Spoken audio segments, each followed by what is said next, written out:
Good morning, everyone. This is Mark Burgess with the Illinois Department of Commerce. Welcome back to our WIOA Wednesday webinar series. Today's topic will be primarily eligibility and program services for Title I, but we have incorporated just a little bit for ES employment services, and I believe we'll have some people on the call from each of our core partner programs that may jump in and mention some things about their programs. But the feedback was that there was really nothing of their programs that changed as far as eligibility or services, so they did not incorporate anything within your slideshow. I think all of us are pretty familiar with the webinar room. Use your chat pod on the left if you have a question or comment during the presentation. We will stop midway through to see if there are any questions over the telephone, but up until that point, we'll have all the phone lines muted. If you have not received the PowerPoint, it's in the files pod down the bottom left of your corner. There were some very minor changes made from what was sent out yesterday, but they were just some spelling errors or punctuation or something, so nothing of significance, so don't bother with reprinting thinking you are missing something, and then just identify that on the PowerPoint when it comes up on those slides. Today I have Jim Potts with me to present the information. I will be the main presenter, but Jim will add his information based on a lot of the feedback we get from the field. He and I receive a lot of the questions and comments from all of our providers and the administrators. And so we want to make sure that we cover those within this so that everyone hears what we've been responding to each of you on an individual basis. And with that, I'll go ahead and get started. We all know WIOA has been around now for a couple years, almost 2 years, and the primary focus of it is serving the hard-to-serve population. So you'll see throughout this presentation we talk about priority populations. The second main point about WIOA is the coordination among key federally funded employment and training programs and its intent to maximize the impact of these dollars. So we talk a lot about coordination of services. We will be issuing policy in the future on integration of those services, leveraging funds. So we want to just make sure that we can all, through all the federal dollars we receive, maximize them and stretch them as far as possible.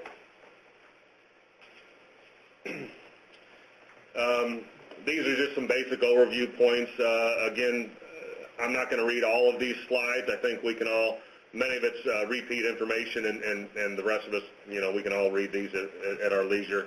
But I do want to point out that we want to make sure that the system is promoting improvement in the structure and delivery of services, again, going back to that main point about integration and service delivery.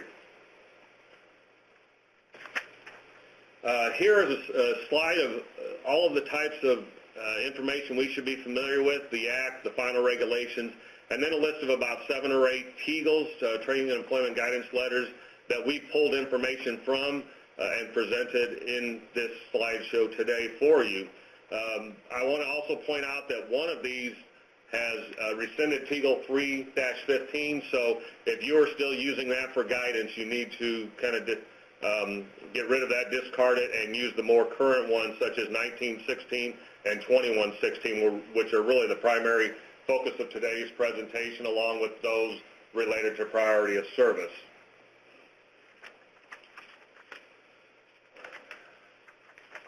Okay, so we're going to jump into some adult dislocated worker, and these also apply to some employment services as well that are provided at the IDS, Department of Employment Security.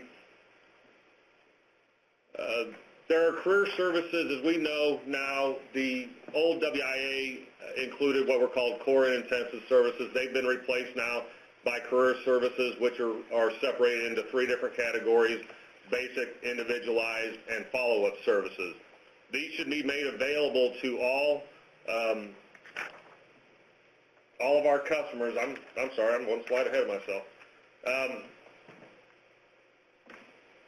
These should be made available to all of our customers. Now, some of these will trigger inclusion and participation, meaning you will have to determine eligibility, register them, and get them into the system before you can actually provide the service. We'll go into which ones are in that category and which ones aren't.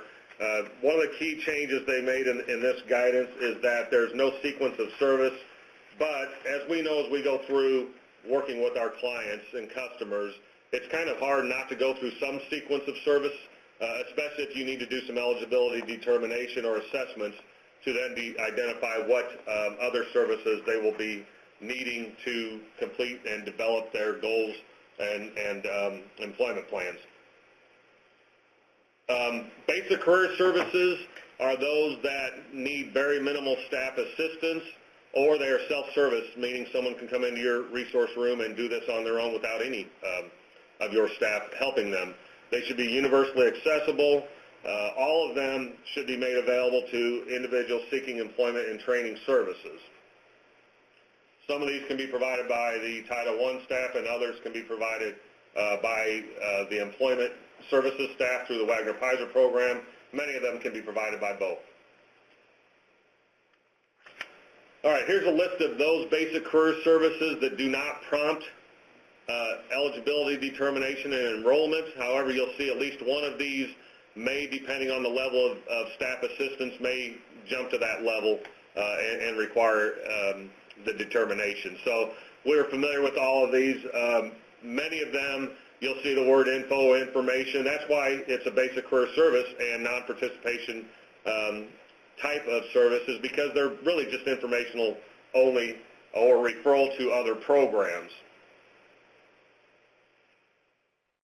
Those that might prompt participation include those that that might have assessments or include that staff assistance beyond just informational only, such as job search. We saw that on the last slide, but job search can happen both ways depending on the level of involvement of the staff. All of these should be outlined in an individual employment plan, which is a basic career service in itself. We want to make sure that we're doing some, discussions with the customer as career planners, case managers, to ensure that we're identifying all the needs of each of these customers and documenting them appropriately. Individualized career services are all required to have enrollment because of the level of involvement with staff. They identify employment needs of the individual and should, as I just mentioned, should be done jointly between the customer and the career planner. They are required to obtain or retain employment, and as I mentioned, they should be identified through that individual employment plan, which we'll mention many times throughout, because as they go through all of their steps of services, training programs, and even into follow-up, we want to make sure all that's documented accordingly through the IEP.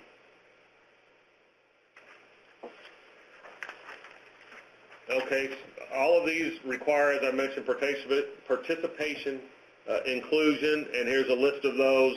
Again, they're more in-depth because they're assessments, they might be counseling, they're planning. I mean, these are the kind of words we see that denote that there's going to be some significant staff involvement.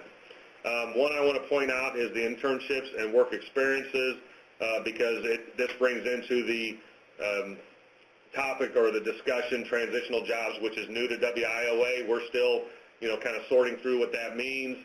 We've directed our local areas that if they want to do transitional jobs, they should contact us and have a discussion to ensure that what they're wanting to do truly is a transitional job, because there are some requirements in the law, final regulations, and in these guidance TEGLs that we want to make sure we're complying with.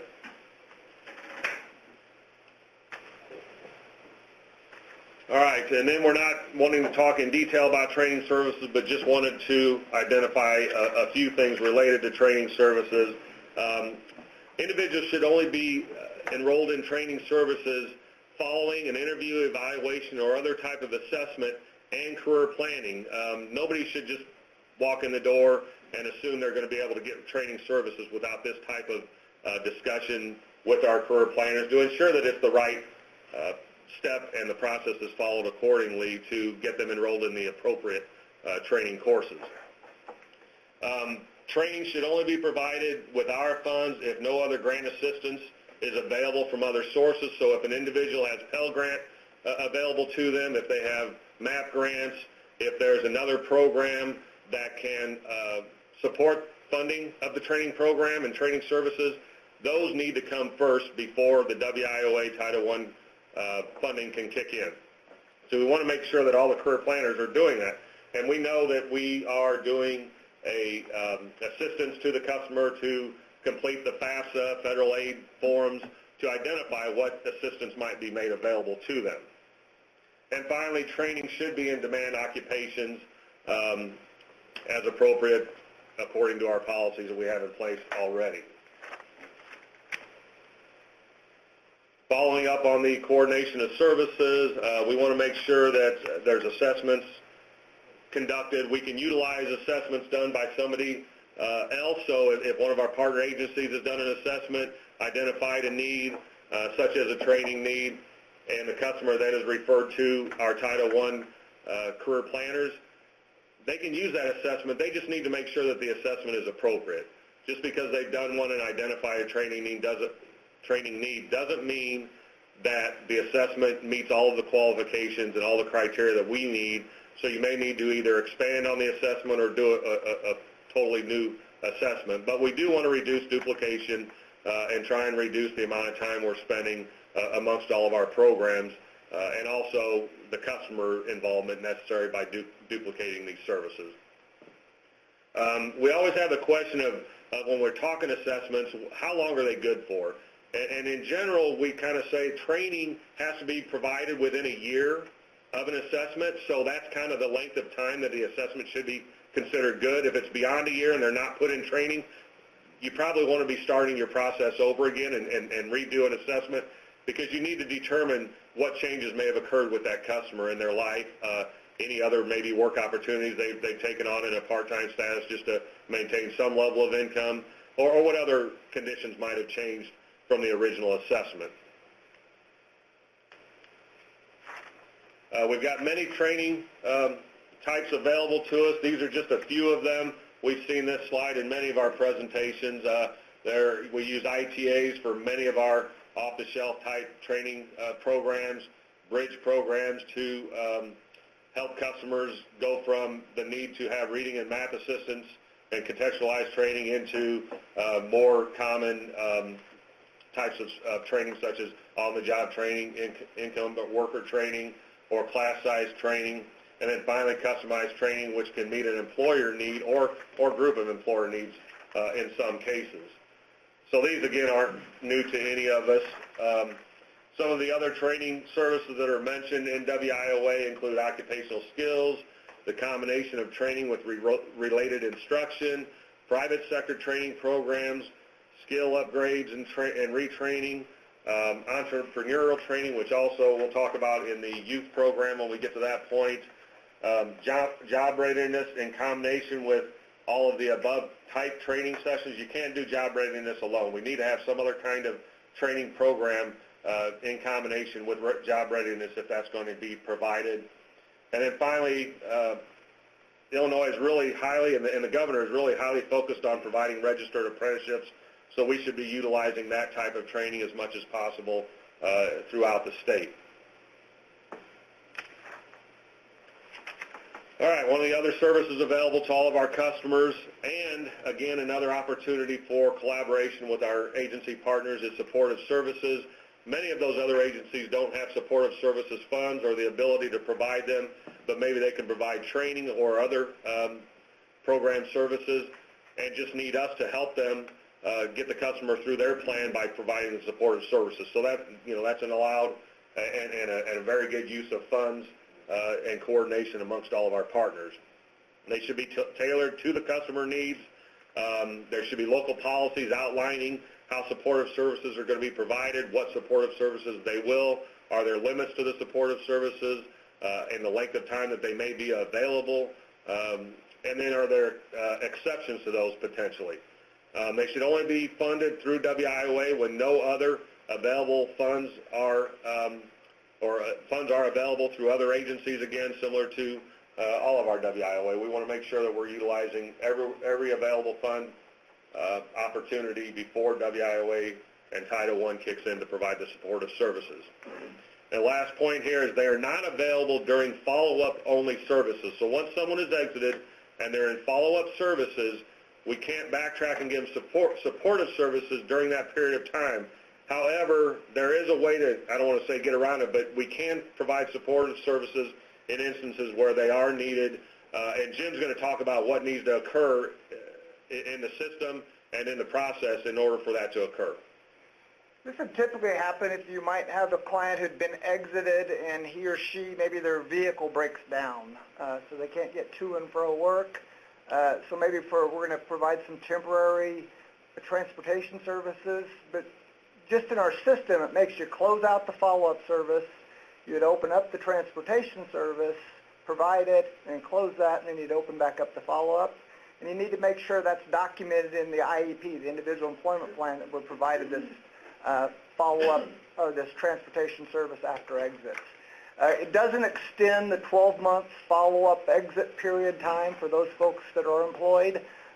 You would just continue on with the same amount of time from the original follow-up. So again, these are outside the box. They don't happen that often, but there are availabilities to do that.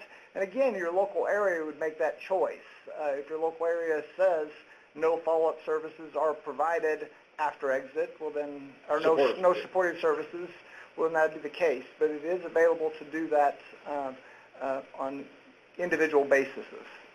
Keeping in mind, supportive services, really what they're designed to do is make sure or ensure, help the customer get through their training and employment plan and goals. So, as you're thinking through that, or as the board's thinking through a policy on supportive services, they need to keep that in consideration and maybe spending a little extra money on a few customers in supportive services that will nearly guarantee they complete the appropriate training and get gainful employment might be a better use of funds than to not utilize supportive services extensively, but serve more customers that maybe won't have the likely outcomes otherwise. So, those are the discussions that should be had at the local level, at the local board level, as they develop those policies. Some of the types of supportive services, none of these are new under WIOA. Just wanted to list some of them out. We're familiar with transportation and child and dependent care, but some of the other ones aren't utilized as much or may not be known at all. We also are very familiar with providing assistance for getting uniforms and work tools or the necessary books or fees to get somebody in and through training. And finally, we mentioned follow-up services. They must be provided to all adults and dislocated workers who are placed in unsubsidized employment for a period of up to 12 months. Although for those that are placed in unsubsidized, it's a mandated 12 months. Is that correct, Jim? Yes. So, okay, that's what the new TEGL breaks out. Yeah. So again, going back to TEGL's 19-16, it emphasizes some of these points. And so it's not an option to give it for less than 12 months when they've been placed in unsubsidized employment. It may include things such as individual counseling for them to become familiar with the workplace. Many of our customers are recently released or individuals that have not had an extensive or any work history. So prior to training, we may do some types of education.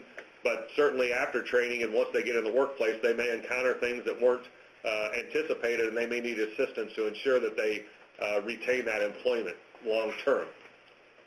Okay, so Amy Santana-Rita is asking, would you need to amend the IEP when providing emergency support? Sure, certainly, as Jim mentioned, the IEP is a living document. As we, or as the career planners, are deciding and making decisions with the customer on what services they need, that IEP should reflect that, and those discussions should be documented through the IEP. And so, again, that should be an ongoing process until they're exited fully from the program and follow-up services have been complete, and at that point, we kind of consider them out of the system. Okay. We have another question. If someone is exited and in follow-up, is a follow-up line on IWS required? And yes, certainly. We want to document all of this, utilize also case notes for additional documentation if it's not, easily identifiable by a checkbox or something like that. Provide the additional information through case notes.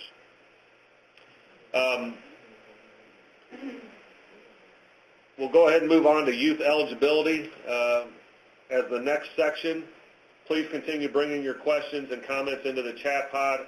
After eligibility, we'll probably stop for a moment to take any additional questions at that point in time, and then again at the end of the presentation. So under youth eligibility, a couple main things before we even get into what eligibility criteria applies to individuals is that we have two funding issues to consider. The first is that at least 20% of our local funds, local youth funds, must be spent on work experience activities. Now, when you calculate that, you're taking out, you must reduce that by the administrative cost. So if we'll just use round figures here for an example. If you're provided $1 million as a local area of youth funding, and you are going to use the entire 10% for administrative functions, leaving you at $900,000, at least $180,000 or 20% of that must be utilized for work experience. So such things as summer jobs, pre-apprenticeships, on-the-job training, internships, those kind of things are what you should be putting into your local plans and regional plans as activities you should be focusing on to ensure that you meet this minimum requirement. Also, at least 75% of your local funds, minus the admin again, must be spent on out-of-school youth. Now, in WIA, this was only 30%, so there's a lot more discussion and planning needs to be involved in how you're going to meet this 75%. I know when this first came out, several LWIAs were really concerned about how they were going to meet this 75% because they were closer to the 30 than the 75%. Some were very close to the 75% and really did not have much issue in concerns with meeting that with a little bit additional planning. So we want to make sure that you're taking this into consideration, and we'll talk about it. One way you can meet this as we go through eligibility and determining whether a customer is in school or out of school youth. Okay, so there's some general youth determinations that have to be made, such as, are we dealing with an in-school youth or an out-of-school youth? All customers coming in as a youth participant are going to be in one or the other of those. There's no longer an older youth category. It's just in-school or out-of-school, and we're becoming more and more familiar with the ISY. Oh, and I've got an error on my slide, so the second one should be OSY, so we'll get that corrected before we upload this to Illinois WorkNet. Status is determined at the time of eligibility determination. So once the customer comes in seeking services, you determine at that point in time whether they're in school or out of school. Once they're determined, one or the other, they retain that eligibility status regardless. And we on this slide have two instances where that comes into play. One is an age limit. So if a customer comes in at the age of 24, is determined out of school youth, turns 25, they can continue on in the youth program as long as they were already registered as an out-of-school youth. Similarly, if school status is determined, as we see on this last dot point, it remains the same throughout the youth participation. So whatever their school status is, we don't change that just because that status might change later on. So if someone is determined that they are not enrolled in school just after they graduate high school, and we say they're out of school because of that, and then they register and enroll in classes in the fall, they're still considered an out-of-school youth because they were registered as an out-of-school youth. So we need to make sure we're not getting confused and changing these statuses as their status or their conditions change, criteria change. Let me piggyback. This is Jim. On that, there's a lot of questions often that's coming up about this time of year for the in-school youth that they want to continue to serve for post-secondary school. Well, you got to realize that those restrictions of dollar amounts, and only 25% of your funds can be used on those in-school youth. So it's really going to be difficult to use those in-school youth funds to continue on post-secondary, but what you can do is more than likely the individual turned 18, and he or she is probably low income, considering 95% of the youth, in-school youth are required to be low income.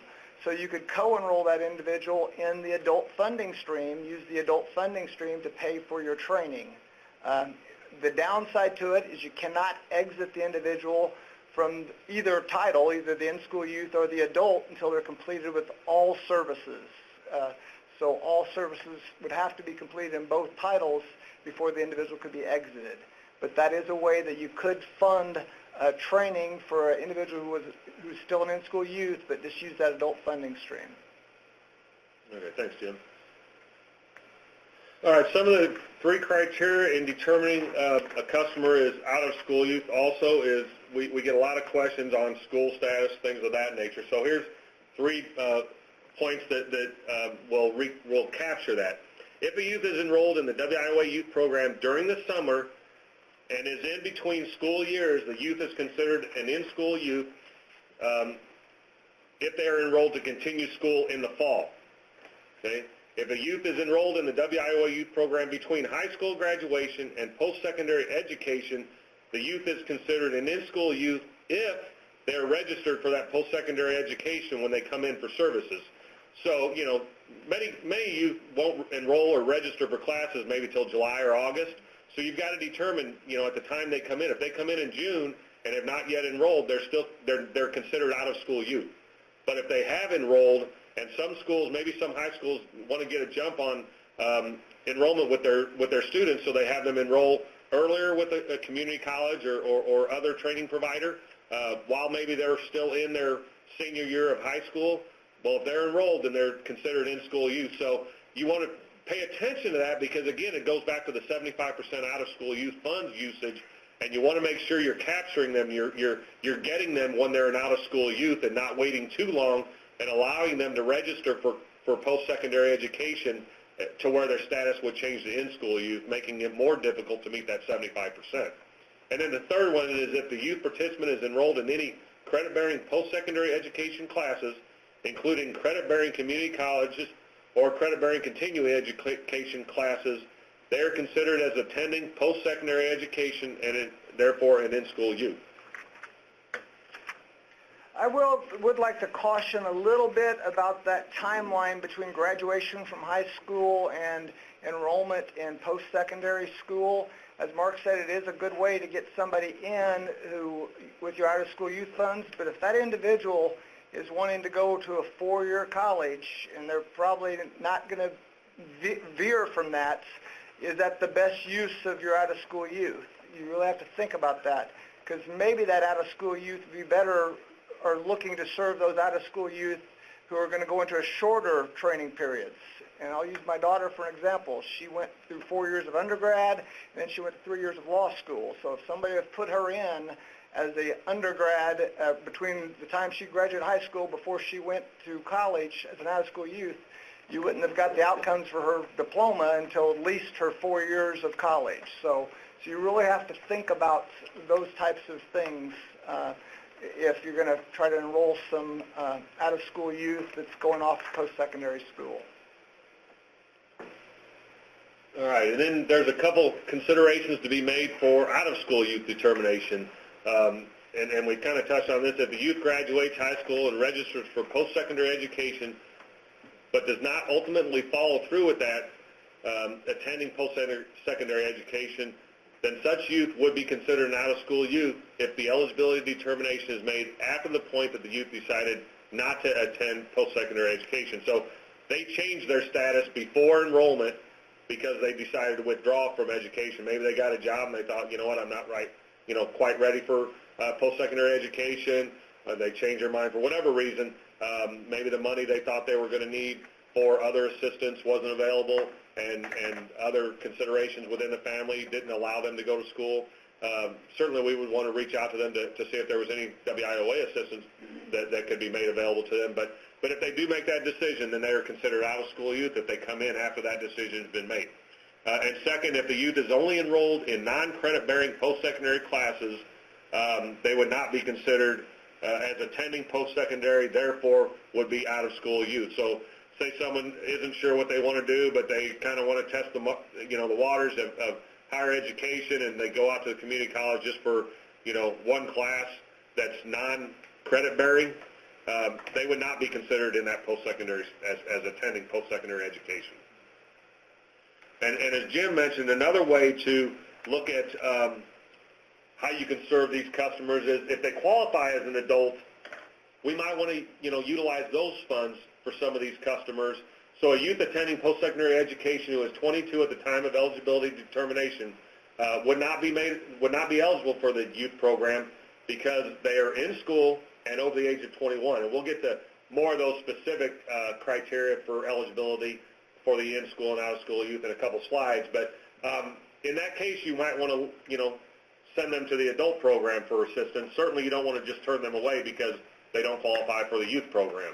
But as Jim was mentioning, maybe there's other reasons why you might want to enroll a customer, even though they might qualify for the youth program, in the adult, or certainly you can co-enroll them and utilize those funds to support their training and employment goals. And then we just want to reiterate that youth attending high school equivalency programs, including those considered to be dropout re-engagement programs funded by the public K through 12 school system, classified by the school system as enrolled in school, are considered in-school youth. And I highlight this more because I want to point out that we need to get away from calling all of these programs GEDs. General Equivalency Diploma is only one type of high school equivalency program. So we see here there's 3 that are allowed in Illinois at this point in time, and unless somebody from education is on and that's changed, I'm not aware of anything but the 3 listed here: the General Equivalency Diploma, the High School Equivalency Test, and the test assessing secondary completion. So just wanting to get everyone on the same page with terminology and ensuring that we're calling these programs high school equivalency programs, and GED is just one type of those. Okay, so let's get into some specifics of eligibility for each of these in-school and out-of-school youth customers. Nothing changed from the age limit on in-school youth. It was 14 to 21 under WIA. That hasn't changed. They've made some exceptions for an individual with disability. Could be older if the state allows it. There's some state laws that have to come into play if the state allows them to be enrolled beyond the age of 21. Then WIOA does allow them to be considered an in-school youth, even though they might be older than that. Okay, so we'll stop here real quick. Amy's asking, she thought dropout re-engagement programs were considered out-of-school youth. What that comes into play, Amy, is whether or not they're funded through the local K through 12 school district. That's the biggest consideration. So if it's funded, let's use Alternative Schools Network. It's outside of the K through 12, I believe. So that would be the case. You're correct. But if it's funded through the K through 12, and it's not part of adult ed, that's something also to clarify. There are some, like here in Springfield, we have Lawrence Adult Center. It is funded through Springfield, but it's part of adult education. So there's a lot of little rules there, but as how the new TEGL speaks about, if it's funded through the K through 12, then you have to consider it unless it's in school, unless it's part of the adult education program.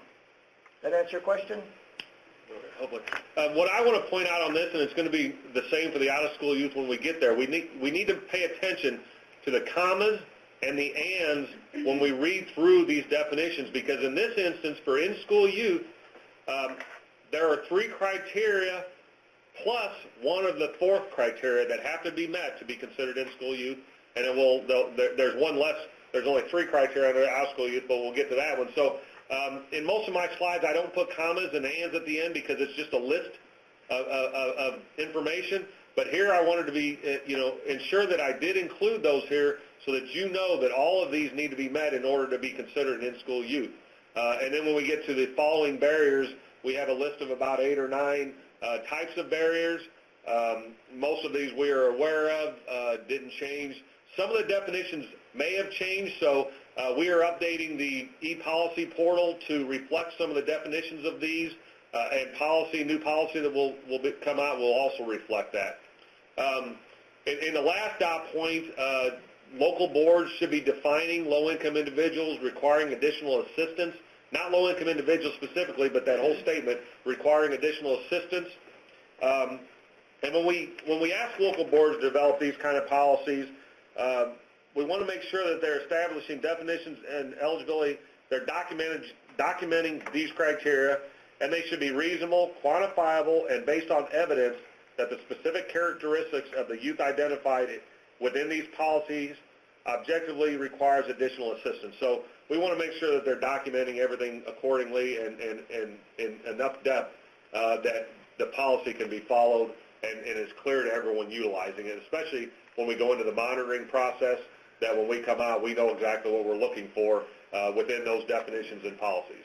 And let me piggyback on that just a little bit.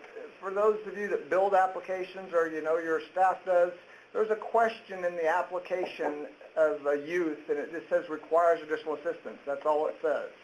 Well, logically, somebody will say, well, heck yeah, the youth's here, so it requires additional assistance.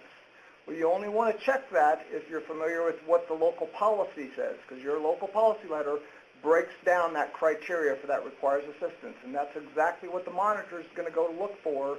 If you check yes to require assistance, they're going to ask for the local policy, and they're going to say, well, how did this client meet what's in your local policy to check that? So it's all based on the career planner checking the barrier of requires additional assistance. So. Okay, and Val's trying to support or ask a question that might support Amy a little bit and clarify. We'll take a look at this, and just to reiterate, we're having this webinar today to get some of this feedback, get some of your comments and questions, so that when we finalize the policy, we've included all of that in there. So we will make sure that this particular issue with dropout reengagement programs is clear within the policy once it's issued.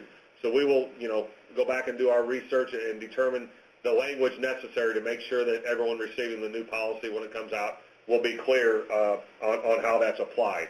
I will just throw a few words just to make sure we all are on the same page. Adult education, there's about 12 programs throughout the state that have went through a formal process to be part of adult education. I can't speak to all the process it takes to do that, but we have that list. So any individuals that are attending any of those types of programs that are approved through adult ed, those are considered out-of-school youth, even if they're getting ready to graduate from the traditional, the high school, the alternative high school. So it's really important to understand which of those programs, and if we don't know, we've got a list, and that's probably important for us to send out again to make sure everybody's on the same page. The wording about this other portion about the K through 12, that came under the new TEGL, the 2116. If those of you have it, it's on page 3, and it just says in their last sentence that speaks about that's funded by the public K through 12 school systems that are classified by the school system as still enrolled in schools are considered in-school youth. So it's on page 3 of the new TEGL 2116. And is there a limit to utilizing that criteria, Jim? Which the additional requiring additional assistance? What I explain to folks when I'm going through training is I wouldn't mess with that barrier if your client's got other barriers, because it's hard to use that requires assistance for a regression analysis, because every single LWIA can define it differently, and some are really broad on it. So if your client already has, let's say he or she has a barrier of a pregnant or parent or offender or any of the other numbers that requires additional assistance, you're just adding another layer on there. And most time we want to make sure to document every barrier because they can be used for regression analysis, but requires additional assistance.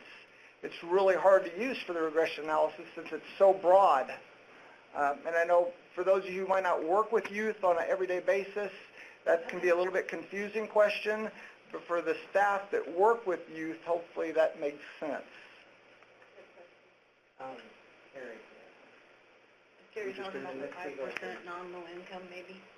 All right, and we've got some of our other performance and monitoring staff here, so we're trying to discuss just on the side here Carrie's question. That's a good question, Carrie. Under the information on the slide, a low-income individual, so for in-school youth, 95% of the in-school youth must meet the low-income criteria. So that's the same as it was under WIA. For out-of-school youth, we'll cover that in a moment, you don't have as many individuals that have to meet low income, but for in-school youth, it's the same. There's 95% must be low income, and then you have a 5% window for if you want to serve individuals who don't meet that low income criteria. But the majority of your clients are going to have to be in-school youth that are going to have to meet low income criteria.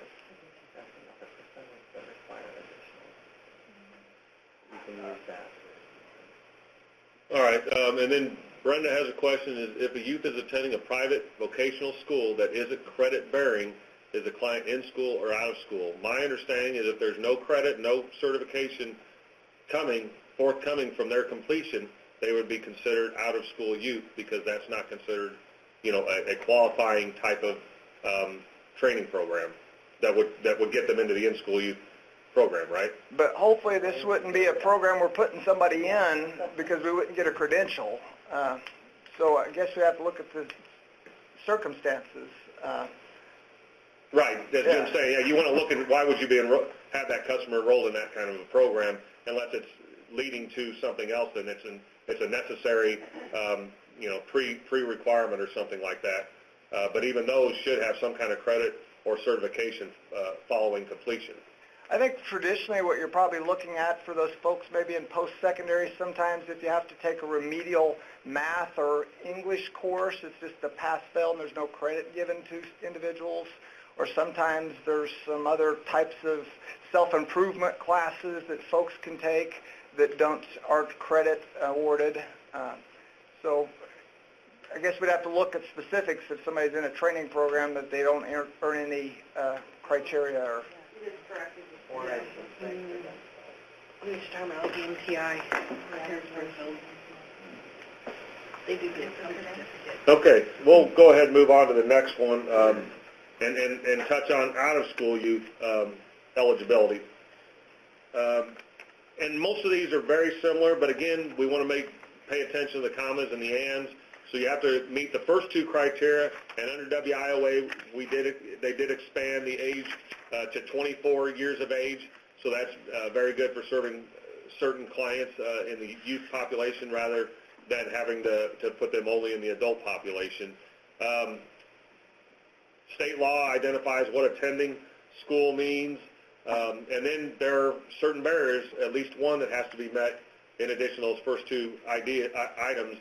And one change that was made in the final regulations was we used to have the term subject to the juvenile or adult justice system, and in the final regs they changed that just to be consistent with the in-school youth to an offender. So now you see an offender under both. It really didn't change much, the criteria or definition, other than the wording the definition didn't change, the wording did. A high school or a school dropout, the state of Illinois under a Public Act 96-1423 outlines what a school dropout is.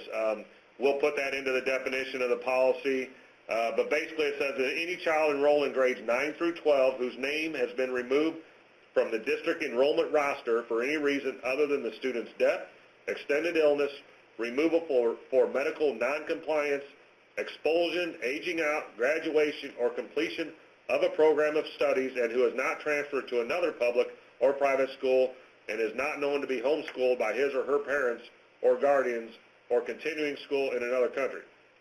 So again, they've at least defined it. I know we've had a lot of questions wondering what that means, and so we do have a definition for that. It's determined at time of enrollment, and it does not include former dropouts.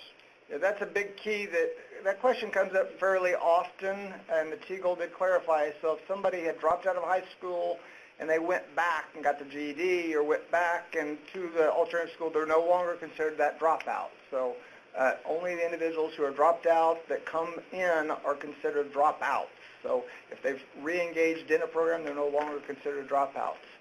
One thing I want to make sure everybody understands, because we seem to get this question still quite a bit, for most of these out-of-school youth, they are not required to meet low-income criteria in order to get services. The only out-of-school youth barriers that require low income are if you use youth needing assistance. So if it has no other barriers but youth needing assistance, then the individual has to be low income.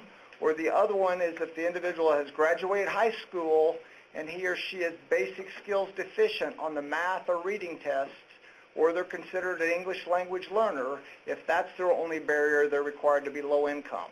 If they have any of the other barriers, it's just having that barrier and meeting the criteria of out-of-school youth and the age is going to make that individual eligible.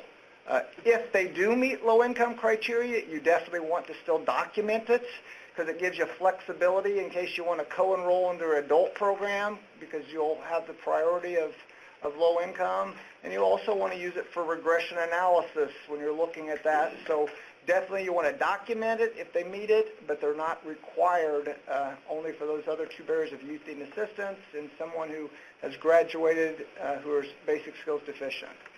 Okay, and then finally, school dropouts do not apply to those dropping out of post-secondary education. Okay, so moving on to youth with disability, and we've got a couple questions. We'll get those at the end of this section here. Nothing's really changed here for youth with disabilities from WIA. An individual that chooses to access the youth program based solely on disability as an eligibility criterion will be required to provide evidence of disability. We've tried to speak to that under WIA multiple times. If disability is the only criteria to make someone eligible, and this doesn't apply to youth only, applies to any program, then we need documentation. If it's a second means of eligibility, then the documentation is not required, and you really should not be asking the questions even. If they indicate they have a disability, you accept that and you move on because you have some other qualifying information to determine them eligible. Just to piggyback a little bit on that, if we are documenting as a disability, we still want to have at least an attestation on it, and it's valid for your assessment for the client. So you would need to still have it for that, but you don't have to have the formal documentation where it talks about the choices that you pull for eligibility, like doctor's records or IEPs from schools, things like that. But or if it's a known a career planner can document. The individual comes in, he or she's blind. You don't have to have documentation to prove that, or the client wouldn't have to attest to it. The career planner could attest to that. But again, for the barriers for the formal documentation is not needed if the individual has any other barriers. Okay, before we move on to the program notes, we'll answer the last couple questions. If a student is getting any kind of credential, not just credit from the program they're enrolled in, they would be considered in school. I wouldn't say any kind. I think we want to make sure that what the credential is or the credit is recognized. I don't know how many credentials are out there that aren't recognized, but I don't want to, you never want to say all or none. So I would caution that we would just, if it's a recognized credential, I would agree with that statement. But if it's not recognized, then we cannot agree with that. So you want to make sure what type of credential you're dealing with, or accreditation or credential. I'm sorry. And then the second question is, if a youth who has dropped out of public school and then is going to an alternative school, but at the time of intake is kicked out of school, can they be considered a dropout and then out of school youth? So they're kicked out of the alternative school? Mm-hmm. So if they're not attending the alternative school, so that goes back to that, what's considered the registration if not. So yeah, it's kicked out of. She's saying kicked out of the public school and then goes to the alternative school. Are they considered a dropout by the fact they were kicked out of the public school? Since alternative schools may not qualify them as in-school youth, is why I think she's asking. I think you're looking at, just look at the definition at the public school level. So you take this two steps. First, you look at it and say, all right, their exit from public school, does it qualify them as a dropout? If you say yes, and now they're in a school, but it's not a school that isn't recognized for in-school youth purposes, then they would remain as out-of-school youth.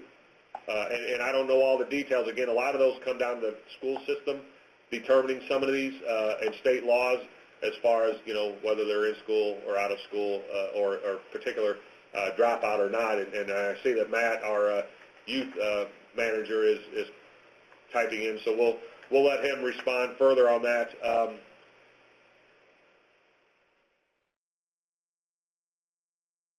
So so I think, we don't want to hold up everyone else. I think when we have these individual situations specific to a school district potentially, send those to Jim or myself or Matt in this case as our youth manager, and we will respond to that, and we will revise our policy accordingly to ensure that everyone is clear with the guidance that we put out, if it is in addition to what has been put out at the federal level.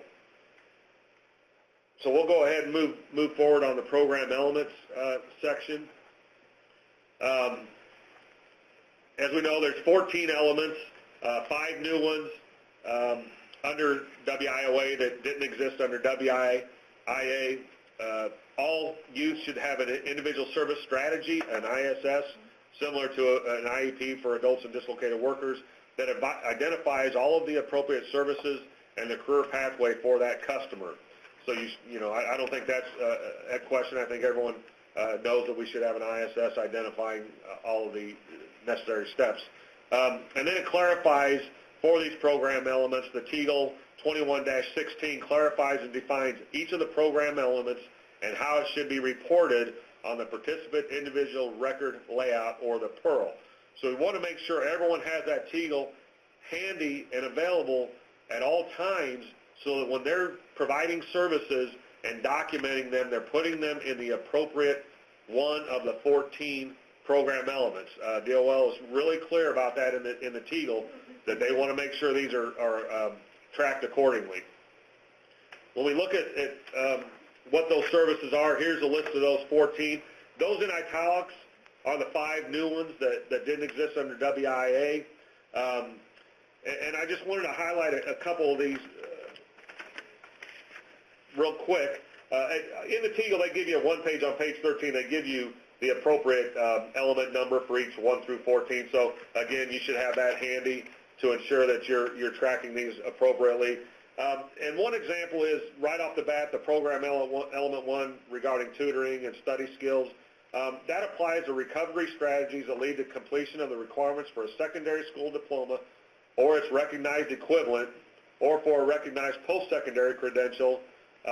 It could also lead to a high school diploma, but further down they say some of these are very similar to elements 1 and 4, and so they want to make sure that you're categorizing them in the appropriate one, and they mention certain things such as credentials, training services that lead to recognized post-secondary credentials should be reported under program element 4, occupational skills training, to avoid duplication. So again, we're not going to go through all these, but just pointing out a couple of them as to how they're identifying where you should track them. There's also one, program element number 5, that talks to education offered concurrently with workforce preparation and training. And these are multiple services or elements being provided as a group, as a combined kind of plan. And in that instance, each one should be tracked individually in the appropriate program element. And then because it's a combined, concurrently occurring element, that you would also identify program element number 5. So again, all of you should become familiar with those starting on page 13 of the TEAGL and moving forward for almost a dozen pages of definitions and categories and tracking of each of those program elements. All right, now we want to move into the adult and dislocated worker eligibility section. And under the adult eligibility, there really wasn't anything to change. It's very simple. You've got to be 18 or older, you have to be a citizen or non-citizen authorized to work, and you have had to meet the military selective service requirements for those males and particular age as outlined. And then all individualized and career services must be given on a priority basis. We'll touch on priority basis here in a little bit, regardless of funding levels. Priority comes first. Okay, so dislocated worker eligibility, very simple, somewhat similar to the adult program, except for the third criteria changes because you have to meet one of 6 other criteria, at least one of 6 other criteria. And again, you need to pay attention on these. In this first one, there's 3 criteria. They're all and, so you have to meet all 3 of these after they're terminated. Now, I'm not going to read these because, again, they're fairly exhaustive to try and read through them. sound similar when you look at layoff or terminated, but they are different when you look at the end of that line for both the first and second of these two criteria. And Jim wants to add a little bit more on these. The thing about the dislocated worker, these first two titles, they're the exact same eligibility criteria that has been under WIA. So the first one's speaking about unlikely to return to previous industrial occupation. The second one's speaking to plant closure, substantial layoffs. So the eligibility is the same as it was under WIA. Okay, before we move a little further, asking about a youth element, just finished financial management workshops for youth. Is it a separate service? I would look at those program elements. I know financial literacy is 9th, 10th, 11th, somewhere on that list. So you want to go through that definition, just make sure what you did meets that criteria, and when you utilize the word workshop in conjunction, were there other elements provided? So you just want to look at what was given, match it up to the appropriate element or elements in the case of some kind of a workshop that maybe went over multiple topics at one with a group of individuals. The next criteria we talk about for dislocated worker, were they self-employed, and they outline what self-employed means. Were they a displaced homemaker, and there's a very lengthy definition on that. So we will include that in the definition section of the e-policy to where you can easily access it when you're reading these eligibility policies. And then they talk about, are you a spouse of a member of the armed forces? And we'll touch on armed forces a lot more as we move along here too. Right. And under this dislocated worker titles, the last one up there, spouse of an active duty service member, that is the only new title under WIOA for dislocated worker that wasn't part of WIA dislocated worker. And that comes into play if an individual is on active duty military, if their spouse, when they move from one station to another, if they have lost their job and they're having difficult time regaining employment, they can meet eligibility. But even broader than that, if they're married to an individual who's in the military, if they're unemployed or underemployed, they're eligible for services. So those of you that have local areas 24 that has Scott Air Force Base and LWIA 1 that has Great Lakes Naval Center, basically every spouse that's on the base that doesn't have a job would meet eligibility for it if you were looking at an outreach. For those that don't have military installations nearby, every recruiting office has active duty individuals, so if anybody's spouse is getting ready to graduate nursing school, that'd be a great client to pick up on. Also, ROTC units, if you have any universities, they have active duty personnel. So those are some of the ideas of where you can find folks. In IWDS, it's really simple. If you check on the dislocated worker characteristics screen, yes to spouse of an active duty service member, there are two subset questions. One is they lost their job due to relocation. If that's a yes, it makes the person eligible. And the other one is if they're underemployed or unemployed and experiencing difficulty in obtaining or upgrade employment. And then that would also make the person eligible. So that, again, is the only new title under WIOA for dislocated worker. Everything else is pretty much the same as it was under WIA. And then they're asking would they need to be receiving UI in that instance? No, for spouse of active duty service member, no UI has no criteria to it. The only title under the dislocated worker where UI comes into play is unlikely to return. That's the only one that requires somebody be eligible for or exhausted unemployment or meet the tenure requirement if they worked at a job that didn't pay into unemployment. So all the others have no UI criteria tied to them. Okay, and then do they have to wait till the first UI payment is received? I think it's just if they're eligible for, right? Yeah, for unlikely return, they have to be eligible to draw a monetary benefit. So if a client brought you in documentation that showed he or she was eligible to draw a monetary benefit, that could start that portion of the eligibility under the unlikely to return criteria. But if that same individual was part of a mass layoff or a plant closure, you can just check plant closure and you don't even have to worry about unemployment. So it's really key to understand the different categories of eligibility. Okay. In Illinois and in the Act, they talk about certain priority populations. Here's a list of them. The one I like to point out here is older individuals.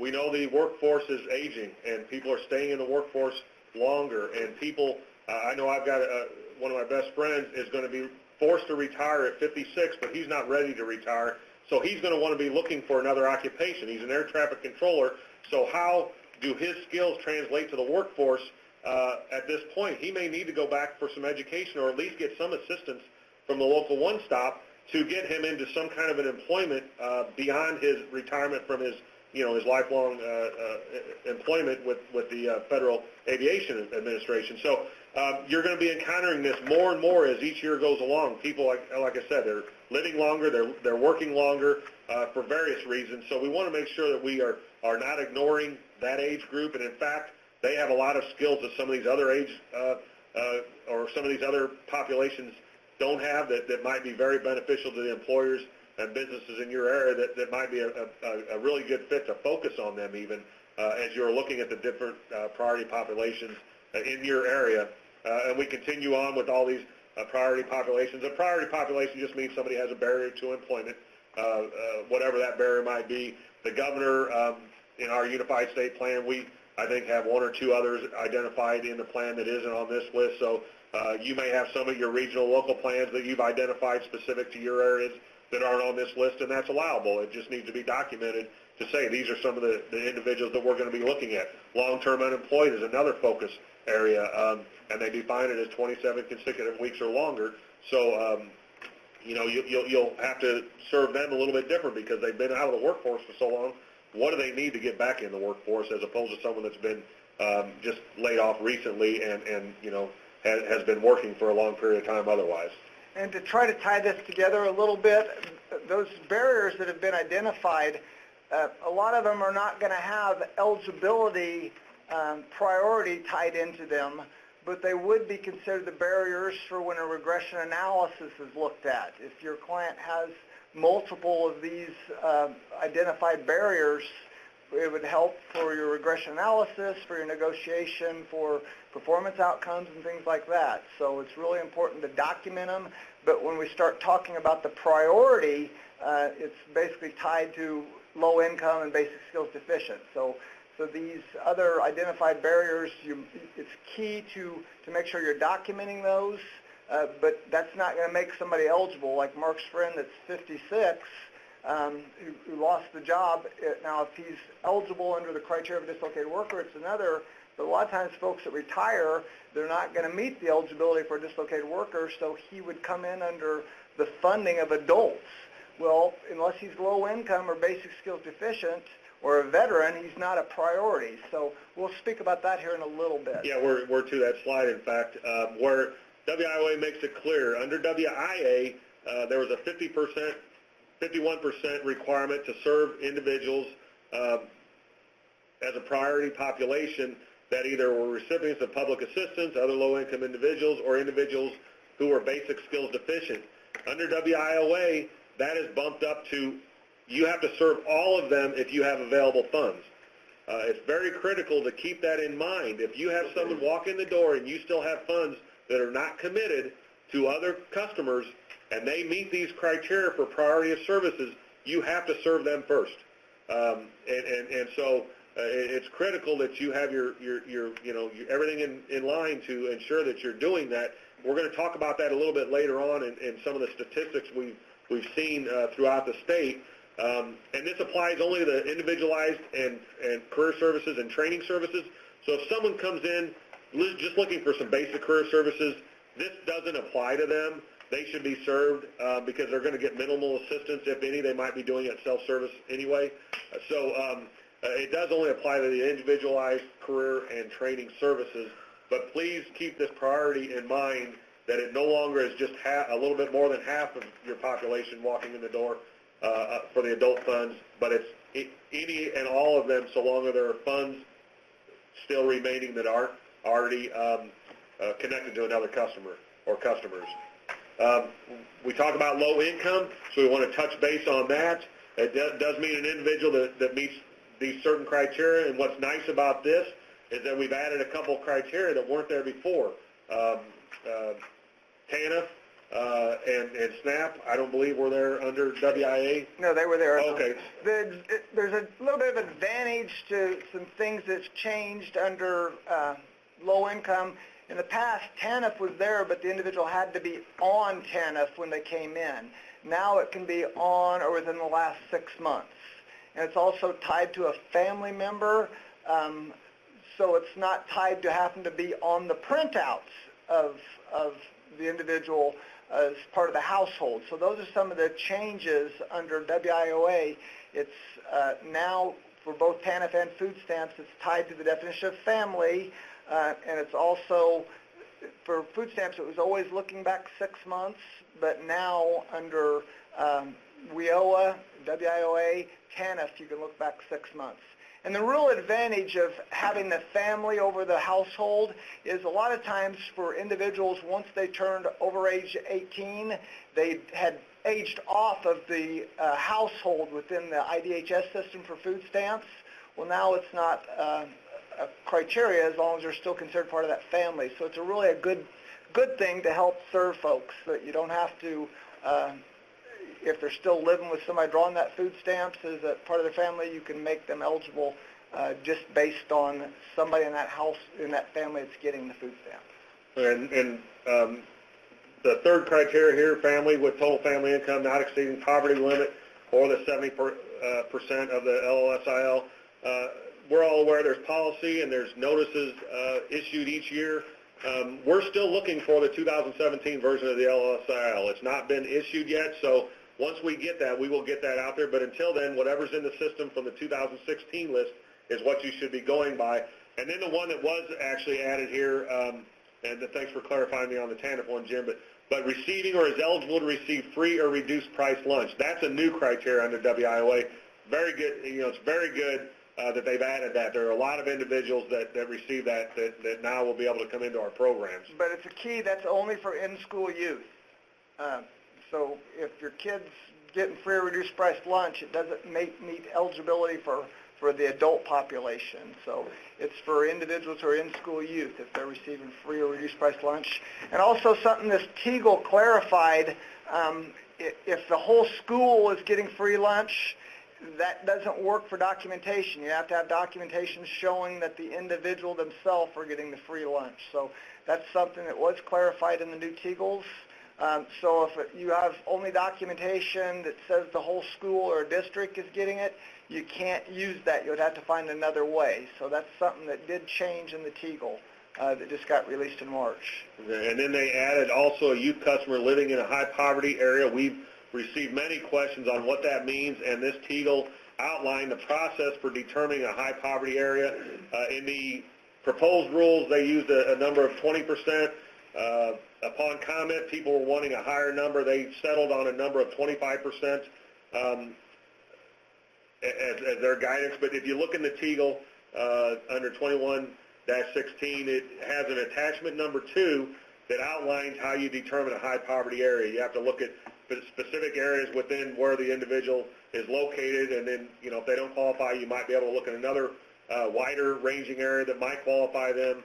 But there are certainly steps and procedures to go to for that, and we outline that a little bit here. Here's the definition of a high poverty area.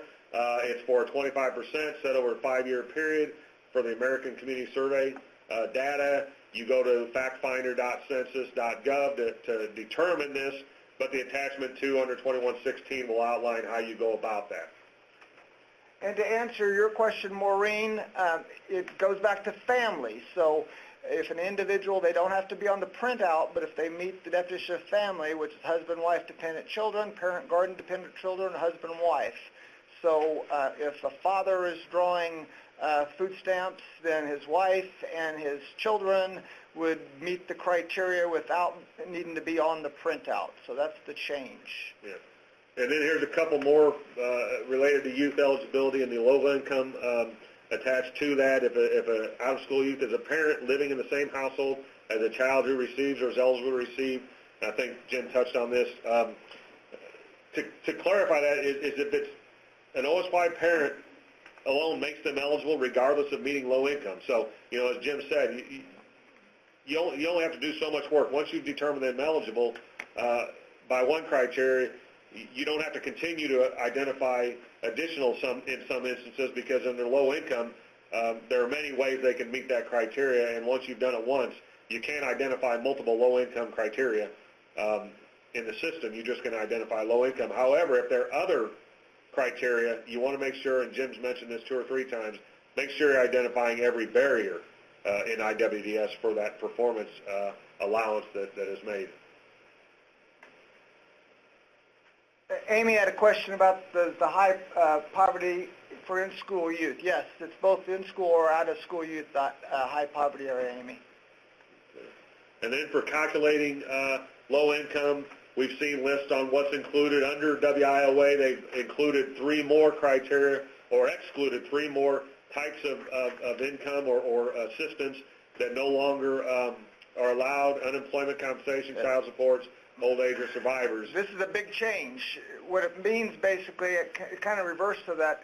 If somebody's drawing unemployment, it's now included in an income calculation. In the past, it never was included.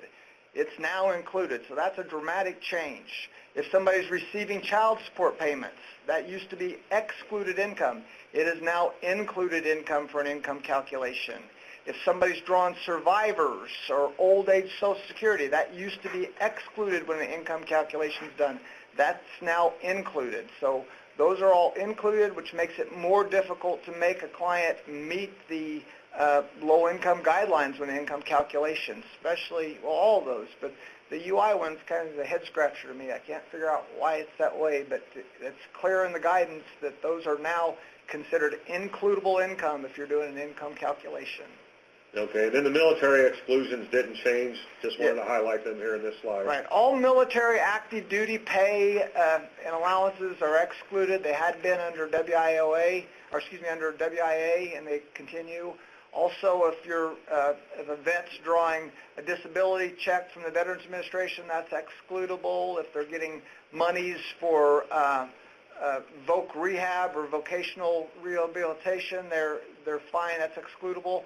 The only monies the veteran is counted would be if they're drawing a pension. They retire, that's includable income. So that's the only really includable income for a veteran. All right, and then definition for basic skills deficient, we talked about that on a criteria basis. And it's either youth with English reading, writing, or computing skills at or below the 8th grade level on a generally accepted standard test, or a youth or adult that is unable to compute or solve problems or read. And this is a change when we get to the end of this. Write or speak English at a level necessary to function on the job, in the individual's family, or in society. So I would think local areas at least should have some kind of process for their career planners to figure out what it means that they are not being able to function on the job, in the individual's family, or in society. Because it's really not defined in WIOA. So I would suggest that maybe you have some kind of a local policy to help define that further, and so you can utilize this for basic skills deficient. But typically it's going to be those individuals that score 8.9 or less on their math and reading tests is how it's most often come across. Or if they mark yes to an English language learner. It's going to come across. Okay, and someone's asking about the adults. The top criteria applies only to youth. That's how it's listed in the policy, right? And I'm asking but Jim to it still carries over. You're correct if a youth score, or excuse me, an adult or dislocated worker scores below 9th grade on her math and reading test, that's going to be considered basic skills deficient also. The second one just gives you a little more latitude to add other things to it. Right. So the TABE test is still utilized. So if any adult dislocated worker or youth that's over 16 that scores below 9th grade level, he or she's going to be considered basic skills deficient. Okay, and someone asked about IWDS. We'll make sure our staff looked into any changes necessary for IWDS if they haven't already been changed for UI benefit purposes. Moving on to the veterans priority of service. Now, we've already touched on priority of service. That's for adults and ensuring that we're serving all of those with barriers if there's funding available. But the highest level of priority is that which occurs with veterans. It applies for all DOL-funded job training programs. It applies for both the veteran and their eligible spouses. Certainly, they would have to meet eligibility criteria first for them to receive their Veterans Priority of Service. But it does, it does come into play. Teagle 10-09 is where a lot of this information came from. So if you're looking for additional supporting information, I would refer to that training employment guidance letter to get a more clear picture of what veterans priority means in that respect. Veterans and eligible spouses, they define them. A veteran is a person who served at least 1 day active military. They define what an active service means. It provides priority also to widows and widowers up to a point. And these people are considered covered persons. And then you'll note in following slides there's something called non-covered persons, which are not veterans and eligible spouses. An eligible spouse. What this is tying to is that new criteria of the, back that up a little bit. What this is speaking about is for a qualified spouse. Just being married to somebody who's in the military doesn't make that person a qualified spouse. Like, I'm a veteran. My wife doesn't meet the criteria of being a qualified spouse just because she was married to me or because she's married to a veteran. I'd have to meet one of the criteria that's listed up there, meaning that I was a veteran who has 100% service-connected disability, a veteran who died of a service-connected disability, or the spouse of a veteran who's missing in action, captured, or detained for more than 90 days by a foreign government. So very few folks are going to meet the qualified spouse for priority of service. Now, that is different from spouse of an active duty service member. So there's two different criteria there. But as far as the priority, you got veterans who get the priority and the qualified spouse. But the qualified spouse has to meet the criteria that's listed up there. So if you start looking at that, it's pretty stringent criteria. So you probably won't deal with a whole lot of folks that meet that qualified spouse criteria. Yeah, and then the last line just means they retain that only as long as the status exists. So if somebody's qualified as an eligible spouse, then they're divorced, they're no longer an eligible spouse because they're not a spouse of a veteran. Pretty simple in that regard. Okay, to apply this priority of service, we need to consider a few things. It's veteran or eligible spouse receives access, and this applies if we're looking at the adult. This list here is for the adult customer. They receive access to a service earlier in time than a non-covered person, or if resources are limited, receive access to the service instead of or before the non-covered person. So again, if somebody's walked in the door that's non-covered, meaning they're not a veteran or eligible spouse, they're awaiting services, veteran or eligible spouse walks in the door, they get to jump in line.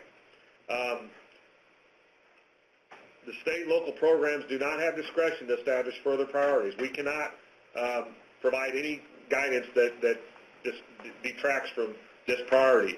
It applies in the process as follows, and I mentioned that if somebody's waiting in line, the covered person must move to the top of the list. If it applies up to the point an individual is approved and accepted or enrolled. So if a customer has been approved for training and is registered and enrolled for that training, the veteran or eligible spouse can't come in and take their slot. However, if that process has not been completed, approval and accepted or enrolled, the veteran could come in and bump them along. And to further clarify, we don't want to bump non-covered persons who have been approved and accepted or enrolled in service. So, again, local policy and a process and steps should be in place so that all career planners, everyone throughout your system, understands this list of steps to take to determine when a covered person must get priority. Okay, so recap, we've kind of gone through that. So if a covered person meets the statutory priority, meaning they're eligible as an adult, they get the highest level of priority. If a non-covered person is eligible for the program, they get the next level if they're not a covered person or eligible spouse or veteran. Then the eligible spouse or veteran or spouse comes in. If they don't meet statutory priorities, they get the third level. The fourth level is if the governor or local board puts in some kind of a priority population, then the veteran goes first, and then the others come next, and then finally all non-covered persons outside any of these statutory or governor/LWIB priority groups get the last in line, so long as, again, they haven't been approved and enrolled in the service. I want to piggyback on this because the slide's missing something up there. For an adult, being basic skills deficient is equal to being low income. So when it talks about, e.g., low-income individuals, for the adult population, both individuals that are low income and folks that are basic skills deficient are priorities. So either one of those are a priority. So being basic skills deficient, even if you're making $100,000, you're still a priority customer because that's broken out in the WIOA priority list. So it's really important everybody understands, because we're having some issues where some local workforce areas have just, by the looks of numbers, it appears they've been turning away people who might have been basic skills deficient because they're not serving very many. So if a person comes in like a veteran and he or she's basic skills deficient, that is the highest priority of an adult client you can find. Or if a vet comes in or qualified spouse that is low income, that's the highest. If a vet comes in low income and basic skills deficient, that's the highest. Now, if the person's not a veteran or a qualified spouse, but they're basic skills deficient or low income, they're the second priority. The third priority is people who are veterans that aren't basic skills, that aren't low income. And then the fourth level, that's when the local areas can establish priorities. But those first three have to be 1, 2, 3 of levels of priority. Nobody can change that. The local area policies can't change it. Those are the steps that must be followed for the adult priority. It's not until the fourth step when the local areas can add other criteria on their own. All right, and then finally, employment status further defined. Generally, we talk about providing career and training services to individuals who are unemployed, but under WIOA, they're also focusing more on those individuals that are considered underemployed, and we see some definitions, but it also includes someone who maybe doesn't have a job that's commensurate to their education level. And I think Jim might have another couple examples of what underemployed might. Right, the definition, and it's the same under WIA, it's somebody who is working part-time but desires full-time employment, or somebody who's working below their educational standards or educational level, somebody with a degree, advanced degree that's working maybe in a job that doesn't utilize their education level. Those can be considered underemployed. And then in the new TEGL, they added these others. So besides that definition, they gave some other examples of folks that could be considered underemployed.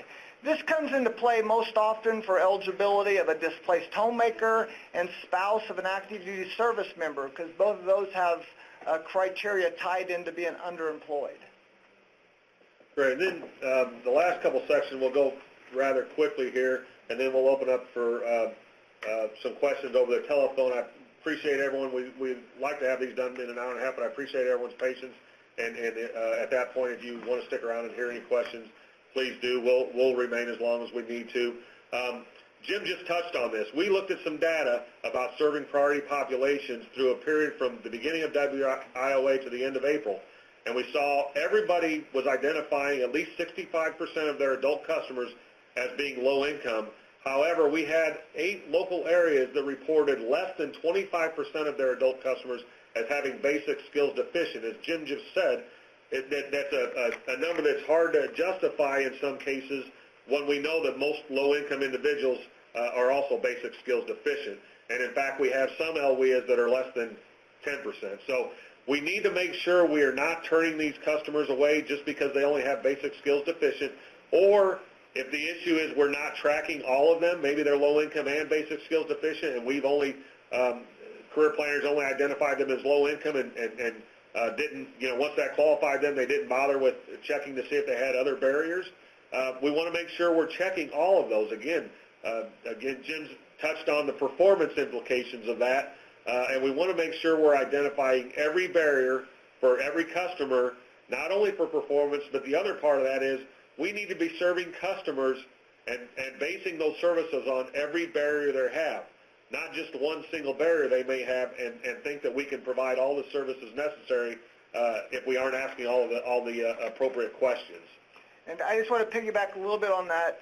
When it comes time to negotiating performance, Neely is going to have these types of statistics that's going to show if you're serving adult population. And I'm going to give kudos to two local areas. Local area 3 is serving over 90% of folks that are low income, and over 70% of those folks are basic skills deficient. And OEA 13 has like 87% that's low income and over 70% that are basic skills deficient.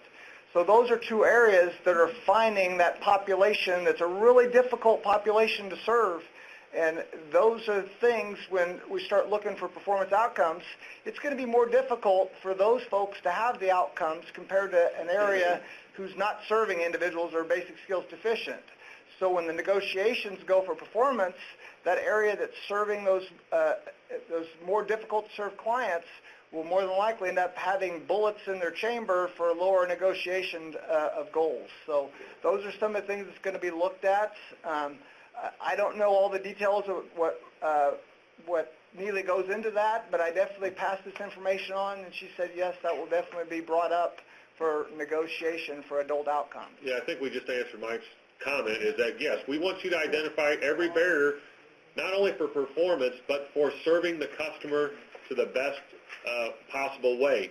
If we don't know a barrier, just because we've determined someone eligible and stopped asking questions about other barriers, how can we serve them the best? How can we identify all of their needs if we don't continue to ask those? And if we've identified those other barriers, then we want to make sure you're getting credit for them. So it's a two-part thing. From a customer perspective, more importantly, we want to make sure we're serving them the best we can. But from performance perspectives, we really want to make sure that we are tracking them so that we can identify that down the road when performance on an annual basis is reviewed. And Amy, to answer your question, yeah, if every adult that takes a math and reading or reading, if they score below 8.9 on the 8.9 or lower, they're going to be considered basic skills deficient. So it is going to capture it there. And considering every adult, before they can go into training, they have to have a math and reading test. So those numbers, so those test scores should be documented to capture the basic skills deficient regardless of whether they were considered to be low income. Yeah, we've got several people from the Illinois Workforce Partnership. If I might suggest, maybe that could be one of your topics in one of your upcoming meetings, is to sit down and get some of those best practices from a couple local areas identified. If you're unsure what your level is, run your report. Reach out to Jim. He can run the report for you and identify if you think, if you're maybe an area that needs to look into the process you have in place for serving these and identifying them. And maybe an upcoming IWP meeting, you can go through some steps that some LWIAs are taking to get the higher numbers. Certainly, if a local area just doesn't have the population coming in the doors, we're not saying that. We're not, we can't force you to go out and find people if they're not coming in the door already. But the LMI data you can look for would identify what your local area, the number of people that are low income, the number of people that are basic skills deficient. You can find the data, and the customer population should be fairly reflective of those populations from the market data. And I would just like to say on the performance issue with these barriers is your target's going to be adjusted at the end of the year, and it's going to be with the participants that you would serve. So you need to make sure that you do collect all the barriers, because they're going to adjust that goal at the end of the year, not only for negotiating, but for adjustment of the goal. Thanks, Neely. All right, we want to finish this up here and open up for some questions, but the last couple slides basically just refer to, again, what I started the presentation with, that we're all moving towards integration of services, ensuring that we're working with our fellow agency partners, making sure we're stretching our dollars, leveraging our dollars, making sure we are meeting all of the needs of WIOA, all these new requirements. We want to make sure that some examples of working together, youth customers co-enrolled in adult programs, customers of the Voc Rehab program partnering with us or the employment services to provide those customers with other services that may not be available through Voc Rehab. We know veterans services, they have training programs, but they may not have supportive services, so we can be the avenue to get supportive services for several other partner programs. So we just want to make sure everyone keeps that in mind as they develop their plans, local, regional plans, and how they're best going to serve their customers. So with that, we're willing to stick around and take some questions. Chelsea, if you'd open up the phone lines, we can go that route. It's a little bit quicker. We appreciate, again, everyone's patience for getting through this. A lot of material to cover, but we thought it was very important to bring everyone up to date, not only on the WIOA changes that we found in these Teagles, but some of the clarifications of what we've been getting through emails and responding one local area at a time. So we'll go through the few that are left in the chat room, but if anyone in the meantime wants to ask or make a comment on the telephone, please do. Well, I'm going to jump in on some of the questions. Rory and Amy asked a similar question. If an individual is eligible under the adult priorities of both low income and basic skills deficient, there's nothing wrong with certifying them in both titles. It's fine if you do. It's actually what I recommend doing in both. Then it's a key. It jumps out to your career planner because both of those should be addressed in your individual employment plan, how you're helping that individual overcome those barriers if an individual is basic skills deficient. But I know as long as they're making sure to certify them under one of the priorities, they're still going to get credit for reporting purposes for both basic skills deficient and low income because there's still that information if they meet that criteria is behind there. So it's great if you're certifying in both, but if you're not, it's still going to be picking up for reporting-wise both of those low income and basic skills deficient for the adult population. All right, we appreciate Vicki providing her information, contact information. If you're looking for additional labor market information to see, or poverty data to see how your local area stands with some of these populations, she can help you out with that. You can certainly go to the Census Bureau website and look for some of that, but I know I've used that a lot, and it's hard to find everything I'm looking for at times. So they're the experts in looking for this, so reach out to Vicki and other staff at IDS to help with that if you need so. We've also got some people from some of the other agency partners. I think Doug was on the line and Janice Taylor Brown was on the line. If any of you have anything you want to add to your populations or programs that's relative to this presentation today, please don't hesitate to speak over the telephone to your concerns.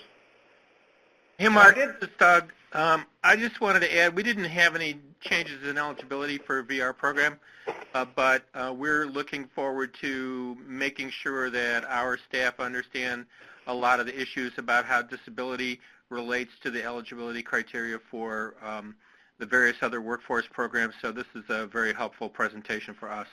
Great. Thanks, Doug. Any other partner programs want to speak?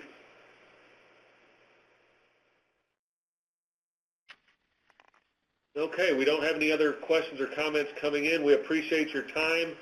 We will be taking all of this information and input from everyone and incorporating it into our eligibility policies and program policies appropriately so that we can put out documents that are clearer than maybe we've had in the past. We will have attachments as necessary, maybe Q&As. But as always, this session will be is recorded. It will be up on Illinois WorkNet within the next couple of days. So if you had staff that were unable to attend today and would like for them to go back and view it and learn or clarify or just confirm what they already knew, go to their website and get that information and recording. And we appreciate your time. Thank you. Everyone, we don't have a future webinar scheduled at this time, but we do know we're going to have a couple in June. Once we get those identified and dates for those, we will get that information out to you so you can put those on your calendar.